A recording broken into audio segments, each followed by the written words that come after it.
what I talked about in my podcast, which this week was safety and crime. Okay, so if I'm running for governor of Illinois, like I previously said, things are taking off a little bit with the candidates. Um, you do have to go out and look for it. I'm assuming that in February is when they will hit things harder. It looks like now that they are just going out to their base to make their case. They probably had several town halls via the internet, etc. Okay, so something to focus on is uh, what the governor, J.B. Pritzker, has done over the last 7 years in Illinois. So he's led the charge on climate action. How did he do that? Well, what they've done is they have tried to get rid of coal. They've tried to get rid of anything that's not solar. And as a matter of fact, they keep taxing those items or saying that they need to tax it so that the people of Illinois have to pay additional taxes for things like that. Um, Increase the minimum wage. Well, yeah, okay. They also ended cash bail and assault weapons, which was overturned by higher authority. I think that that has been in the works for a while. And also, we're looking at that Safety Act, which eliminated cash bail and promoting pretrial release. The other thing, and I've talked about the Safety Act, but let's talk about investing in violence prevention programs. They were in Chicago because I saw it on a lot of data points. They were asking previously people incarcerated to get with people in the community, and they focused on Chicago. Not sure if there's any data that they were in Springfield, if they were in Urbana, places like that. Not sure about that. And if they did, it would be smaller scope. But what they were doing was they were paying these previous people who had been in jail to go out and make contact with gang leaders or whoever was doing the criminal crimes in the neighborhood and do something called de escalation. Now, in a previous podcast, I have said that since the 80s, they've been doing programs like that. And if we look at the data, it's going to show that those really haven't been working. If you want to do programs, maybe we should reach people in junior high.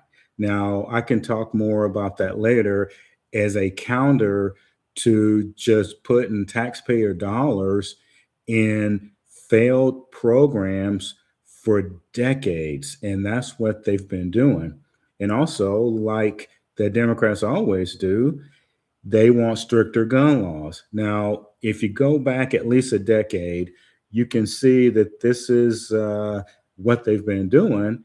And honestly, if you look at the 50 states, that does not work. At one point, until Bush number two stepped in and created an act so that they couldn't go against manufacturers. They were looking at getting money that way.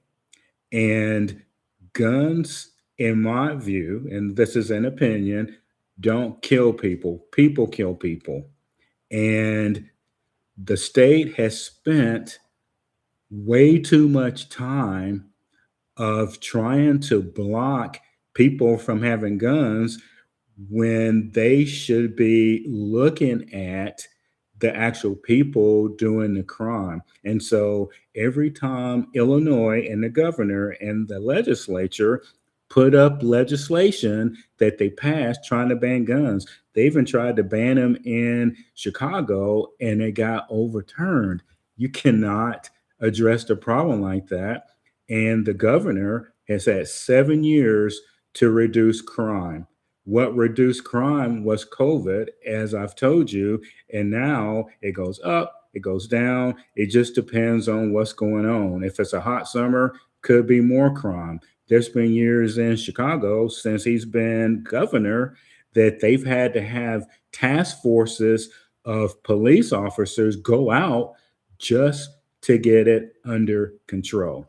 So that's what's happened with this governor. And like I said, their philosophy has, or their platform has been banning assault weapons, okay, which are used in probably 1% of the crimes. Now that's specialized, as you know, with the mass shootings, but that is not indicative of the major crime. And I want to talk a second about uh, ghost guns and guns that are not registered. There is a big issue with criminals who are using guns that aren't registered. Well, why do they do that? Well, because you can't trace the gun back to anyone. But instead of just focusing on that area, they say that Illinoisans, if you own guns, they're trying to put all these restrictions on you. And across the 50 states, that has not worked. So if I were running for governor, we need to focus on education for young people to tell them that crime doesn't pay and to give them options. And cash bail, like I said previously, healthcare, expanded healthcare access for undocumented immigrants. How does that help Illinoisans in the state? If I were running for governor of Illinois, that would have to be repealed. The federal law currently covers immigrants who are here legally. It's like 5,000 pages worth of legislation that was passed probably 2 decades ago. We do not want people in the state that are not here legally. And it's got so blurry that when someone running for governor on the Republican side says immigrants, they seem to think, they meaning the mainstream media and Democrats, say, no, you're going against all immigrants. No, we're not. The undocumented ones, which seems to be lost in the translation. Now, this governor of Illinois, Pritzker, has passed laws, him and that legislature. I've told you Monday and Wednesday, they're passing laws that say, for example, in the school system, you can't even ask. Those are taxpayer dollars. And that's one of the reasons why the state is getting into more debt. Now, we also had a grocery store tax that the state was doing. Governor Pritzker just took it back. And like I told you on Wednesday, you know why he did that, because he's running for that third term. Now, a question to ask in general is the national pricing coming from the federal government, and those who in Congress still say that grocery prices are high, are they calculating in the fact that a lot of states have a grocery tax? So if that is the case, maybe prices would be less if there wasn't a grocery tax. But what generates more taxes and regulation is to increase the taxes to help, in Illinois at least, these undocumented folks to have money so that they can go to school, so that they can get food from the state, etc. Okay, so that is something that I hope whoever's running for governor um, really pinpoints and focuses on. As previously stated, and I'll probably state it every time, Governor Pritzker is not the issue. The issue is the seat he is holding is the governor of our state. And while he's in that seat, he runs the policy in this state. And I cannot believe that Illinoisans want to sign up for some of these policies that he is doing. So, bottom line is personal attacks on him aren't supposed to be happening. Okay. Focus on the issues. If we focus on the issues, he can be beat. Anybody can be beat because all you have to do is look at his record and see what he's done. Now, let's go to the next segment, which always comes back to if I were running for governor, legislative acts happening in Illinois or that have happened. So since he's been governor, there was something called the Illinois Trust Act. All right. So it limits detention, prohibits local police from holding someone in jail based on an immigration detainer or warrant not issued by a judge. That's in the act. If you can believe it, probably most of us in Southern Illinois didn't know this. Restricts cooperation, prevents local law enforcement from stopping, arresting, or detaining individuals based on citizenship or immigration status alone. Okay, now keep in mind the focus is on undocumented people. So to find out, you have to ask questions. The federal government is asking questions. Now, if you are here legally, then there are no issues unless when you're talking to the police, you are not cooperating. And that's the blurry part that I blame the mainstream media for in the sanctuary cities.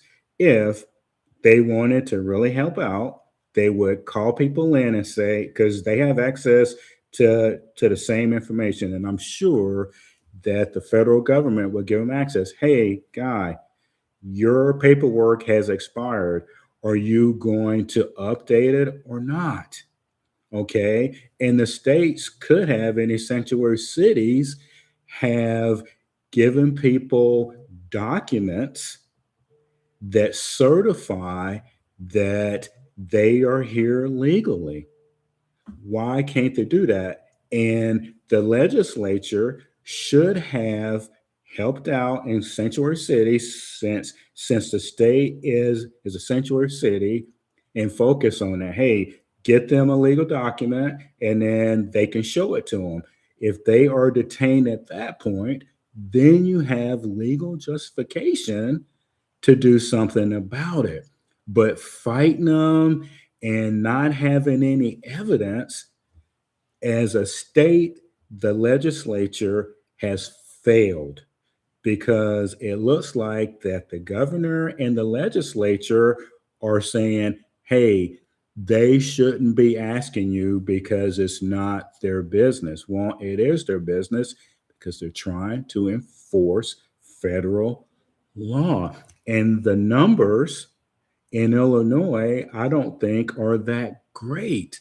So why has it turned into a national dialogue that you can't ask someone if they're here legally. And I blame that on the states and the leadership for not giving people the right papers. Because if they were doing that and they could show clear evidence that the federal government was ignoring the papers, then you have a case. It also protects immigrant communities. Okay, that doesn't need to be done because if you're here legally, your rights are already protected. And it's been that way since the beginning.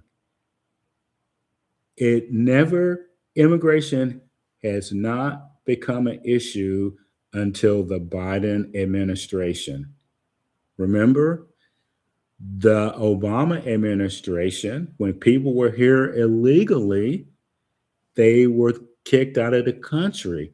During the Biden administration, and you can go and look at the mainstream media showing video after video of people just coming into the country. So let's look at the facts and data. But the legislature has, with the governor's help, has weaponized it so that anybody can come to Illinois. Illinois does not have the resources, meaning money, to provide for everyone who comes in the state based on being a sanctuary city. And the federal government is not charged with providing financial assistance to people who are undocumented, here illegally, whatever you want to call it. That's why we need to elect Republicans to get a new look at this, or I'd even settle for a conservative Democrat that would say, hey, if they're here legally, no problem. But if we need to find out their status. And also in 2021, they passed the Way Forward Act, which strengthened more protections and requiring annual compliance reports from law enforcement. That's what the governor and the legislature have been working on. Now, the reason that I brought it up is the Republicans have been trying to repeal it for that reason. Now, there is a blend between immigration and tax dollars for Illinoisans.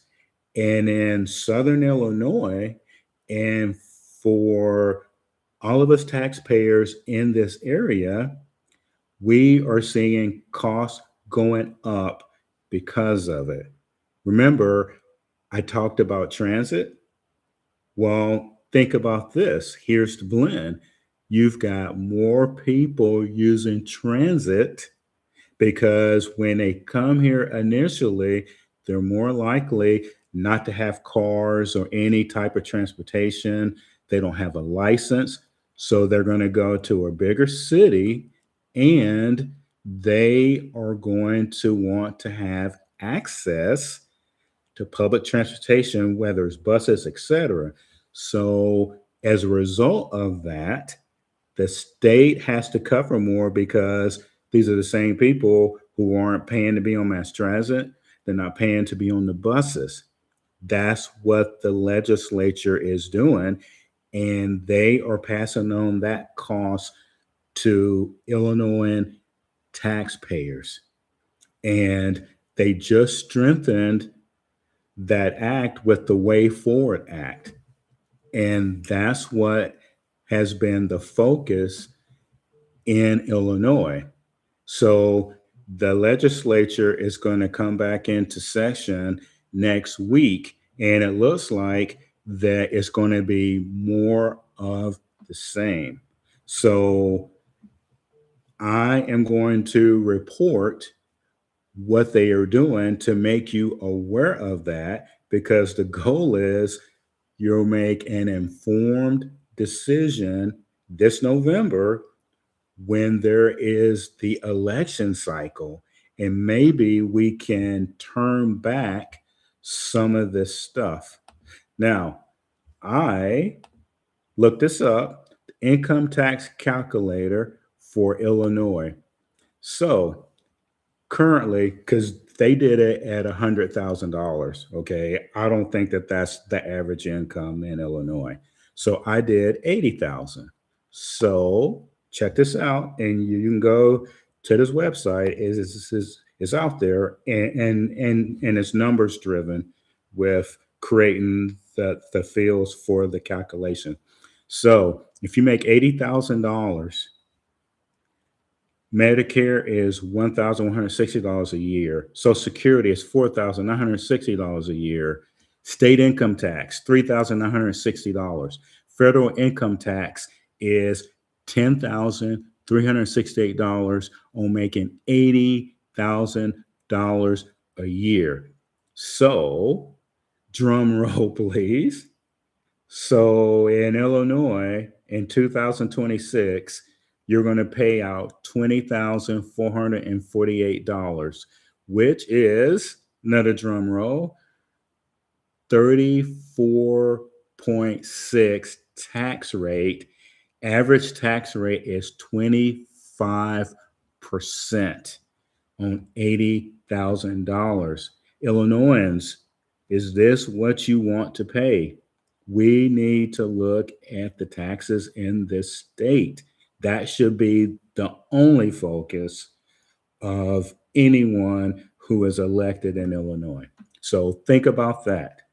All right. So the last segment will be about public safety and crime. Nationally, it looks like that the president could invoke the Insurrection Act to put troops, federal troops, in Minnesota. Now, if we look at the policy of the United States, not Trump's policy, but the president of the United States, who is charged with enforcing the law, the courts so far have said that most of what he's done is legally justified. Now, that might not be popular to the other side, but that is where we are at currently. And if we look at the current administration's policies, that's where we're at.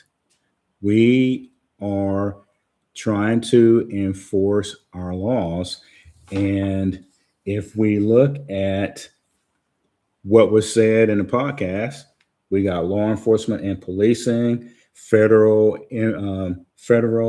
intervention, undoing reforms. One that I haven't talked. You're looking at going into states and enforcing the law, and that's exactly what they're doing. Now, mainstream media might make it try to look like it's across the country, but it's not. It's sanctuary cities. There are people demonstrating in other states, but what they're demonstrating for is for rights of immigrants, which the way that the mainstream media is portraying it, it makes it look like that if you look different, they're going to walk up to you and say, hey, give me your papers. Now, again, we have to look at the states. Minnesota, actually, and probably Illinois in the future, and Oregon. Oregon seems to have died down. So that's not all of the United States. And so enforcement has been, according to the data, just in 3 or 4 states mainly, with the biggest one being in Minnesota. Now, here's something that you didn't know, and this is global. Did you know that New York City nurses are on strike. They've been demonstrating, and I didn't say protest because protest leads you to believe at times from the mainstream media that there could be violence. And there's also someone told me this that let me find it. Let's see. Hold on a second. There are some monks who are walking from Texas to Washington, D.C., doing a peaceful demonstrating walk. Now, I have not heard that they were out there, and what they stand for is peace and peaceful resolution. Have you seen them on the news yet? So these monks, and I was looking for the name of them, I couldn't find it, but I'll talk more about them. And isn't it interesting that the mainstream media has not talked about these monks at all? And they left Texas probably 2.5 weeks ago. And like I said previously, they're going to Washington, D.C. to peacefully demonstrate. So the bottom line is, why is it that it has to be violent for the mainstream media to even cover it, or to cover it longer than 1 or 2 hours or one day? Maybe they should think about it. And the people in the United States need to consider maybe things are being sensationalized. Now, that's commentary, but the facts and data, the monks are on the march to Washington, D.C. All right, so I'm going to wrap it up. And Monday, I'll do a quick one because it is a holiday. Um, have a great weekend, and we'll get back at this next week. And this is Just Listen, hosted by George, live. Have a great day and have a great weekend.